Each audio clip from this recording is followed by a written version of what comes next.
Hello and welcome back to, or for the very first time, to the channel. I am William Gwyn, and today I'm going to be talking about, surprise, surprise, some books. But today I'll be talking about books that I feel pretty certain that I will love. You know when you get that feeling that you are just going to love a book, whether you've read the blurb, you've seen the cover, you've heard some people's thoughts, and you know what, it all just seems to be clicking. And sometimes it's not the usual book you read, but you just feel a bit of a connection with it. And yeah, I've been wrong once or twice, but usually most of the time it comes true. It's a bit like where I remember Mike Book Review said that he bought all of Papa Gwyn's books, all 7 of the Banished Lands books, before he'd read a single page of the series, because he just had a feeling, and it came out true. It's one of his favourite series now, so very happy about that. We need to hear more of that stuff. So yeah, today I'll be talking about some books that I think I will love. So let's get right on into it.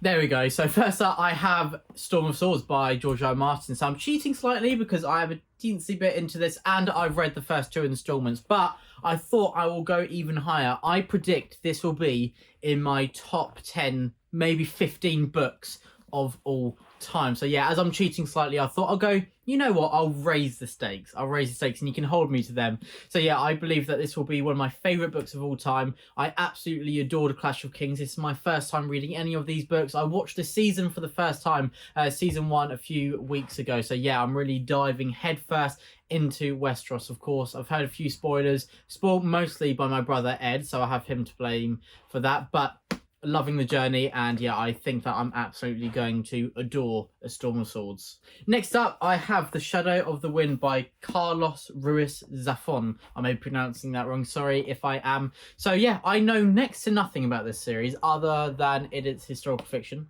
It's widely loved, and it's been described as an epic story of murder, madness, and doomed love. So yeah, sounds like there's quite a lot of tragedy, and I read basically no happy books. So yeah, probably up my street. But yeah, this has been really highly recommended to me from quite a few friends. And yeah, I'm really excited to read it. And yeah, this is part 1 of a series. And I do love watching crime dramas. So why do I not read more about it? So here we go. I'm making the dive. And yeah, I've heard such great things about this that I just feel... You know what I said earlier, that connection? I feel that I'm going to connect with this book and just really, really love it. Next up, I have the beloved Ariadne. So I do love myself a good Greek retelling, any mythological retelling really.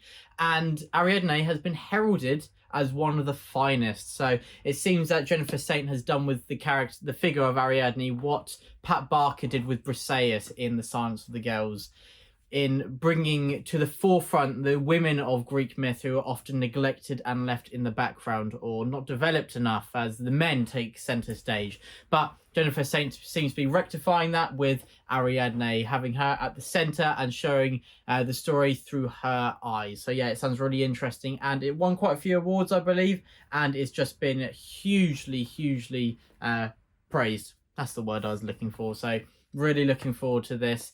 As I said, love myself a good Greek retelling. I love some myth. I love that this whole premise. I need to know more about this actual story and learn more about Ariadne. And finally, I need to be able to join the conversation about Jennifer Saint. I'm being left behind here, but I can finally jump on the bandwagon pretty soon. And I'm pretty certain, you guessed it, that I'll love it.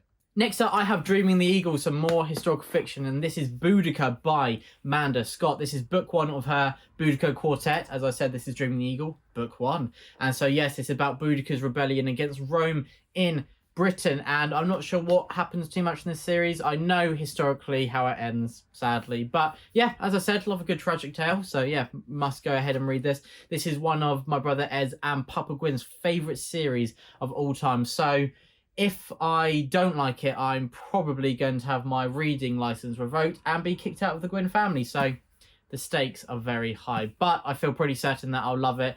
Not just because I need to stay in the family, but because I've heard this is a very character-driven story. And yes, you'll be bored that I've said it hundreds of times on the channel now, if you've followed me for a little while, that I say I'm a character-driven reader. And this has even been compared to being saying the historical fiction Robin Hobb. Wow, that is high praise. Robin Hobb is one of my favourite authors. If you don't know, she's a fantasy author, and she is driven by her characters. She puts them through so many trials and tribulations, so I'm prepared to face the fair amount of tragedy here. But Also, as I said, characters at the forefront and that they feel so vivid and realistic. And for Amanda Scott to be called the historical fiction version of Robin Scott. Robin Hobb. See, they're becoming one person already to me. But yeah, so I'm really looking forward to this. And yes, I think that I'm going to love this and the whole series. Speaking of some Robin Hobb, I've got some Robin Hobb coming next, and that is the Live Ship Traders. So book 1, Ship of Magic, book 2, The Mad Ship, and then book 3, Ship of Destiny. These are chunky books, they're quite heavy to lift up. But yeah, so I committed sacrilege, I say it all the time. I read Realm of the Eldlings a few years ago, but I wanted more of the characters who are in 3 series, so I skipped over the other 2, which are Live Ship Traders here and Rainwild Chronicles. People don't seem to love Rainwild Chronicles as much, but they still, I think, would hunt me down for skipping that and Live Ship. So before you do that, I am rectifying my mistakes, and I feel pretty certain that I'm going to love the Live Ship Traders. I love Robin Hobb's writing. The Faster Trilogy is one of my favourite series of all time. The Tawny Man is one of my favourite series of all time. And the Fitz and the Fool Trilogy is one of my favourite series of all time. So yeah, I'll get a bit boring probably with how much I talk about Robin Hobb and how much I just absolutely adore her works. She's probably in my top 3 favourite authors of all time and possibly the greatest author of all time regarding character work. Probably in the top 3 for that as well. There's some that it depends on your mood that day, doesn't it? And yeah, of course. But I absolutely love Live Ship Traders, as in I think I will love Live Ship Traders, and I love the other books that I've read by her. I might as well just say it now. I love Live Ship Traders. I'm going to, so there's no doubt about it really. But yeah, really looking forward to reading these in 2023, and of course I will love them. Next up, I'm cheating again slightly. I've got Warlord by Bernard Cornwell. So this is part of the Saxon Stories series, and this is the final installment of a 13 installment series. So I've read 12 books, which may have given me a little inclination that I like the series and his writing style and the characters. But, so yeah, it's not a great leap of faith to predict that I'm going to love it, but I'm not cheating too much because, again, I'm going to say I think this may be my favourite book of this series because I've heard such great things about this conclusion. I can't see how it can be wrapped up, but I've heard from many reliable sources that it is wrapped up brilliantly, and I love myself a good ending. I think that a series, you can love a series, but if it's not ended well, it can be tainted, and you may not enjoy thinking about it as much, where when you're thinking about what you loved, it just kind of leads back to how it ended. That final note, it has such an impact on how you view that series in times to come, and I think Warlord is going to do a great job. Bernard Cornwell, I trust him, and I think he's going to deliver.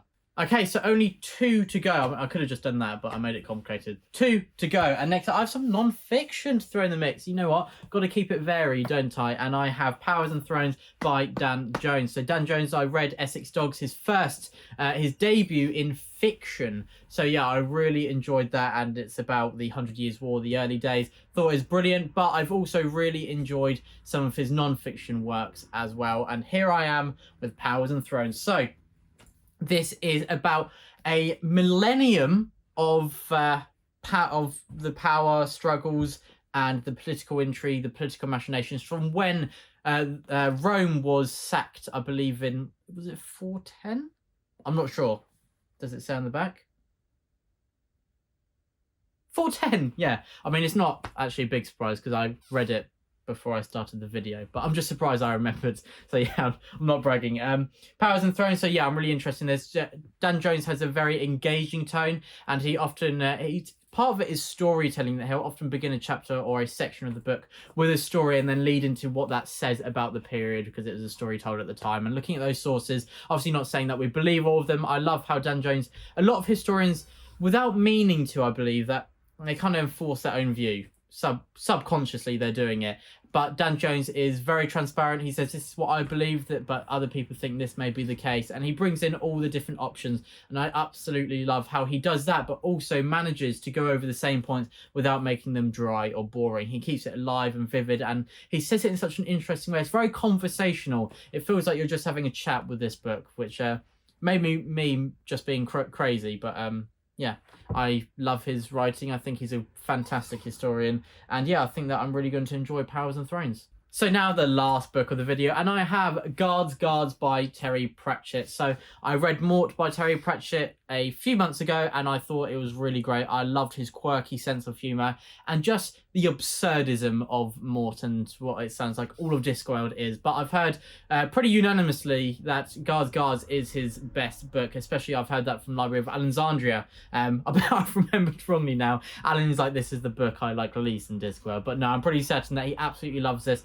And it says on the back, this is where the dragons went. They lie, not dead, not asleep, but dormant. So that sounds pretty cool. And yeah, I love how Terry Pratchett, he adds a lot of depth through his humor, where yeah, it's definitely multifunctional. It's not just to get a laugh, it's to add depth and heart to the story. And he really succeeded in doing that in Mort. I thought it was brilliant. I love the conversation with Jeff. It's quite philosophical at the same way as basically taking the mick out of everything. So I love that kind of balance, not taking itself too seriously, but still allowing some philosophical elements to play their part. So yeah, hopefully Guards Guards is more of the same and hopefully even better. And yep, I feel pretty certain that I'm going to love it. So there we go. That is some books that I feel pretty certain that I will love. So yeah, hopefully you enjoyed this video. I just rambled on. So hopefully you forgive me for cheating with a few of the books like Storm of Swords or Warlord, where I definitely have no idea whether I enjoy them, even though I'm partway through the series and I've loved their predecessors. But yeah, thank you so much for watching. Let me know some books that you feel certain you're going to love, or some in the past that you just knew you were going to adore and then that came to pass. But everyone, thank you so much for watching and stay safe.